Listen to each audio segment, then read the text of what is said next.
کہ بچے کی رسپیکٹ کیجیے، بچے کی نہ رسپیکٹ کیجیے. آپ اپنے بچے کو کیا بنانا چاہتی ہیں؟ بیٹے کو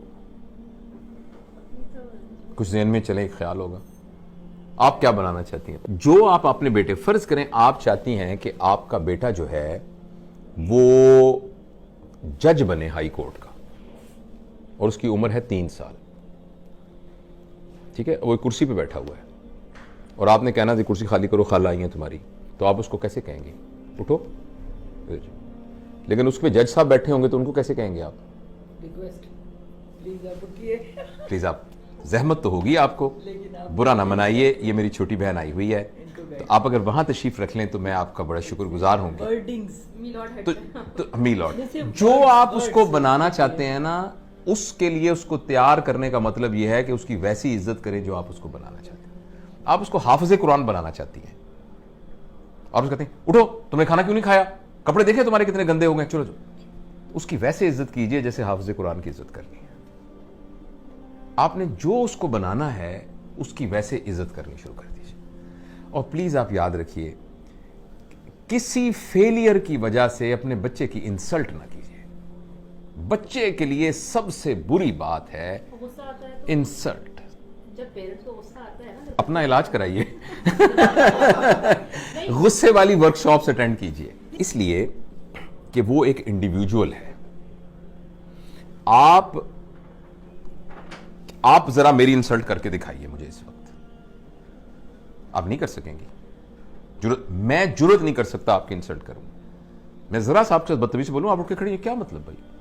آپ اٹھ کے موبائل پھینک کے آپ اٹھ کے چلنے جانا شروع کر دیں گے. آپ کے بچے کے اندر بھی وہی جذبات ہیں، مگر اتفاق سے وہ آپ سے کمزور ہے.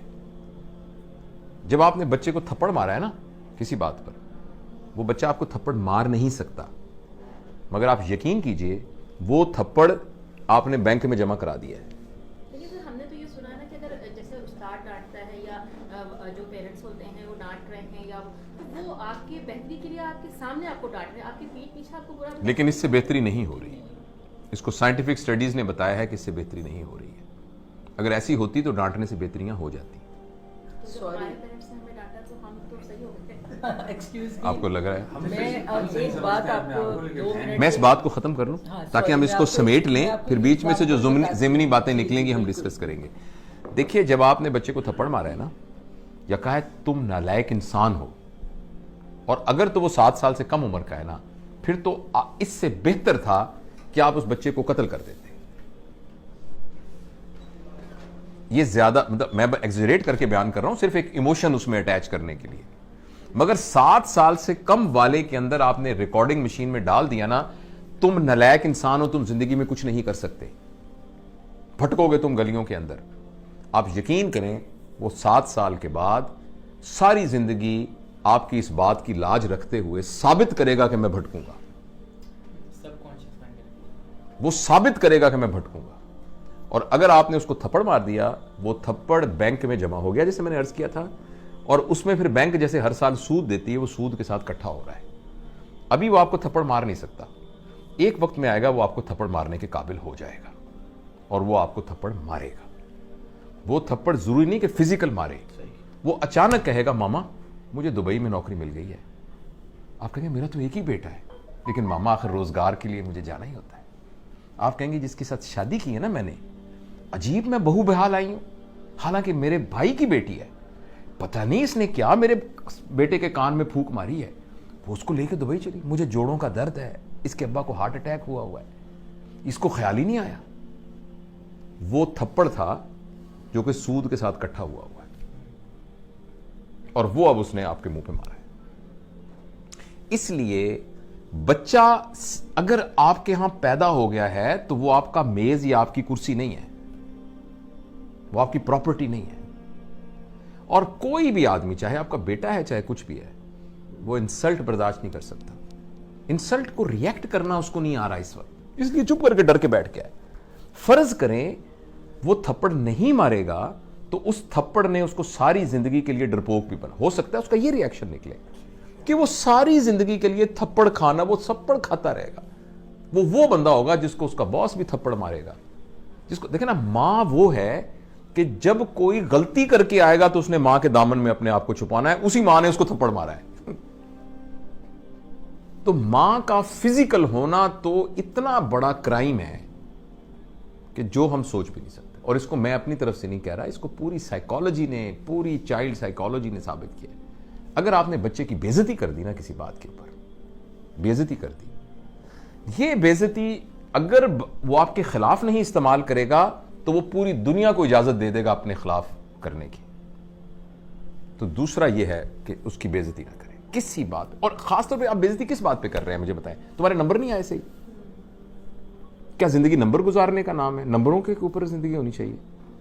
میرے پاس میڈیکل کالج میں اسٹوڈنٹس آتے ہیں 1200. میں پبلک میڈیکل کالج کا ہوں جس میں مفت, تقریباً مفت پڑھائی ہوتی ہے. تو 80,000 بندوں میں سے چن کے آتے ہیں بندے 3,500, جس میں سے 300 میرے پاس آتے ہیں. آپ کے خیال میں وہ کیا بچے ہوتے ہوں گے جو 1200 نمبر لے کے آتے ہیں؟ اور وہ پہلا امتحان جب ہوتا ہے نا, اے اللہ ہمارا امتحان ہو رہا ہے, ہماری سٹیج ہو رہی ہے, کہیں میں فیل نہ ہو جاؤں. کیا یہ وہ بچہ تھا 1200 نمبر لینے والا؟ نمبروں نے کیا کر دیا اس کو؟ آپ صرف اس لیے اپنے بچے کو عزت کریں گی یا کریں گے کہ اس کے نمبر آتے ہیں. اور زندگی گزار میں نمبر ہونے کی کیا اہمیت ہے؟ اتنی سی اہمیت ہے. تو بیسیکلی نمبر لے کے ہم اپنی ایگو کو سیٹسفائی کر رہے ہیں اور بچے کو تباہ کر رہے ہیں. وہ نمبر لے لے, بڑی اچھی بات ہے, میں یہ نہیں کہہ رہا کہ نہیں نمبر لینے چاہیے, مگر یہ نہیں ہے کہ اس کی بے عزتی کریں آپ. پورے پنجاب میں 3,500 لوگوں کو داخلہ ملے گا, 80,000 اپلائی کرتے ہیں, 2 لاکھ خواب دیکھتے ہیں اس کے. تو ان 3500 کے علاوہ باقی ساروں کی ماں باپوں کو یہ اختیار تو نہیں ہے کہ ان کی بے عزتیاں کرنی شروع کر دیں. تو پہلا پرنسپل میں نے آپ کو یہ بتایا کہ 7 سال کے لیے آپ اپنے اوپر ایک پابندی لگا دیں, ٹھیک ہے. دوسرا میں نے آپ سے عرض کیا ہے کہ آپ رسپیکٹ کریں اس کی. جب آپ لوگوں کو ڈس رسپیکٹ کرتے ہیں نا تو پتہ کیا ہوتا ہے, یا تو وہ ریٹیلیٹ کرتے ہیں اگر پاورفل ہوں, اگر وہ پاور لیس ہوتے ہیں تو ان کی سیلف اسٹیم اور سیلف ایفیکیسی کم ہو جاتی ہے. ان کو لگتا ہے میں گندا ہوں, مجھے لگتا ہے میں برا ہوں. میرے لیے میری ماں سے بڑی سند کوئی نہیں ہے جس کو میں دیکھ کر, آنکھوں میں دیکھ کر فیصلہ کرتا تھا کیا صحیح ہے کیا غلط ہے. اسی ماں نے مجھے تھپڑ مارا ہے, یعنی میرے اوپر سب سے بڑا فتویٰ لگ گیا ہے کہ میں گندا آدمی ہوں, میں اس قابل ہوں کہ مجھے مارا جائے. کیوں بھائی؟ جو میرے لیے دنیا کی سب سے بڑی مقدس ہستی تھی, اس نے یہ فتویٰ دیا ہے کہ تم تھپڑ مارنے کے قابل ہو. اس کا یہ مطلب ہے. تو اب اچھا یہ تو کہا نا آپ نے بچے, آپ نے بیچ میں آپ کے سوال کا جواب دے دو کہ جو اب تو یہ وقت گزر گیا آپ کیا کریں. اب یہ کریں کہ بچے کو بلائیں اور بلا کے کہیں بیٹا اب تک کی زندگی میں تمہاری تربیت کے سلسلے میں اگر مجھ سے کوئی غلطی ہو گئی ہے تو مجھے معاف کر دو. وہ کہے گا ماما آپ کیا کر رہی ہیں, کیونکہ وہ سب کچھ اس کے سب کانشیس میں. اس کا نہیں بیٹا میرا یہ فرض ہے کہ میں تم سے کہوں, میں نے کوشش نہیں کی, میں نے جان کے کچھ نہیں کیا, میں تم سے بہت پیار کرتی ہوں, تم میرے دل کے ٹکڑے ہو, لیکن پھر بھی میں سمجھتی ہوں کہ تمہارے کانشیس میں, سب کانشیس میں کسی جگہ اگر تمہیں خیال ہو کہ ماں نے مجھے, میں بیٹا معافی مانگتی ہوں, پلیز مجھے معاف کر دو, اور میں تم پر اعتبار کرتی ہوں, میں تم سے بہت محبت کرتی ہوں, اور آئندہ تمہیں میں بالکل نہیں کہوں گی, لیکن تم صرف ایک وعدہ کرو جو تمہارے دل میں ہو مجھے بتا دیا کرو, لیکن میں تم سے وعدہ کرتا یا کرتی ہوں کہ میں تمہیں آئندہ انسلٹ نہیں کروں. ہاں مجھے کچھ اچھا نہ لگا میں تمہارے ساتھ شیئر کروں گی, میں تمہارے ساتھ آرگو کروں گی, میں تمہیں سمجھانے, لیکن میں تمہاری بےزتی نہیں کروں گی آئندہ, پلیز. تو یہ اس کا حل ہے جو بڑے ہو گئے ان کے ساتھ.